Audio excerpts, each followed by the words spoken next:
One way or another, personal image is very present in the New Year resolutions list, whether it is as the means or as the end. And although nobody is questioning that these resolutions are positive, that they can be useful not just for your personal image but also for your goals and even potentially for your life quality, I think the reason why so many of us make a list of New Year resolutions but so few of us actually accomplish it is not as simple as a lack of discipline or motivation. And in this video, I'm going to give you 4 questions that you need to answer to yourself to ensure that your New Year's resolutions do not only get written but also accomplished. Answer these questions for yourself. What, why, when, how do you want to accomplish and what you need to achieve it, my son? Oh yes, who, why, what, and what, and what. No, wrong! What, why, when, how. Oh yes, what, why, when, how. That's it, you got it! What, why, when, how says what, why, when, how says what, why, when, how says what, why, when, how. The first question, what, is to define what you want to accomplish with this resolution. In the typical example of going to the gym every day, maybe the objective of this is improving your silhouette, improving your health, or maybe all or none of the above. But regardless of what the objective is, to have it well defined does make a difference between a person that goes to the gym every day because everybody's doing it, because their friends told them to, versus someone that's going, first of all, out of their own want, but also with a goal in mind. Because this doesn't only help you to define the goal itself, but also to see if what you are doing to accomplish it is actually helping you or getting in the way. And this is important as well because partly why it's so hard to accomplish the New Year resolutions is because many of them look very nice in paper, but in practice are not feasible to accomplish. And if, for example, your reason to go to the gym is more for health, for staying in shape, than because you're really anxious about the number that your scales are going to show, then maybe a routine that's milder and kinder to yourself will get you further than a very intensive one that you'll do great 1 week and then will wanna leave.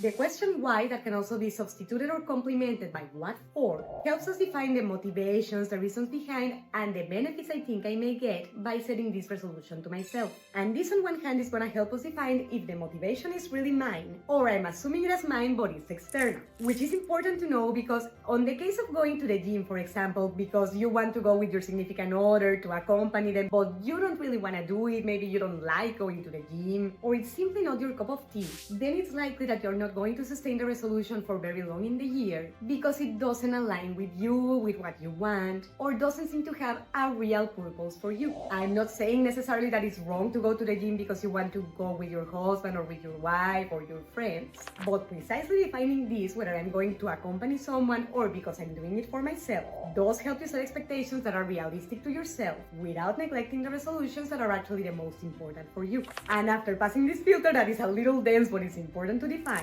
questioning yourself, why am I setting this resolution to myself or what am I doing it for, also helps us reflect whether the motivations behind the goal and the goal itself are aligned or all the opposite have nothing to do. Because the more they relate, the more feasible it will be to be successful, and the same way, the further they are from each other, the harder it's going to be. If, for example, you question yourself, why am I going to the gym? And your answer is because I am very overweight, I need to drop a few pounds. In that case, it makes total sense. The goal and the motivations behind it are totally aligned.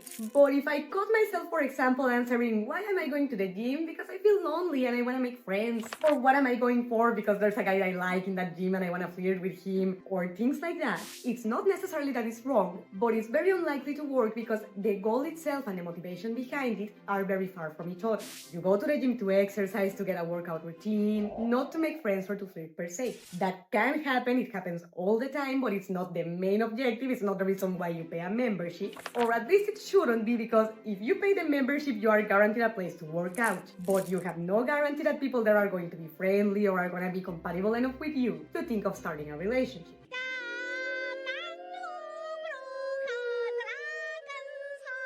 The third question, when, helps you determine on one hand from which moment you're able to start working on your objective, and on the other hand, how often. And these two are very important to define realistically for you, because yes, we all know that there's no better time than today, there's no better moment than now, but this only works when it's actually feasible. Because if you're pushing yourself that you have to start today, you have to start now, but you're exhausted, you don't have the time, or even you don't have all the resources that you need, then no matter how much you push yourself, it's very likely that today is gonna end up turning into tomorrow. Or even if it does stay as today, it won't be as successful as it would have been if you had given yourself the time that you actually needed. But once you get what you need and can define a date, commit to it and respect. And when it comes to the frequency, to how often you can work on it, this is also very important to define because this makes all the difference between the resolution working all year long or barely through January. Returning to the gym example, I assure you, and I can bet you my hair on it, that you will get better results if you discipline yourself to go twice a week throughout the whole year or as much as you can,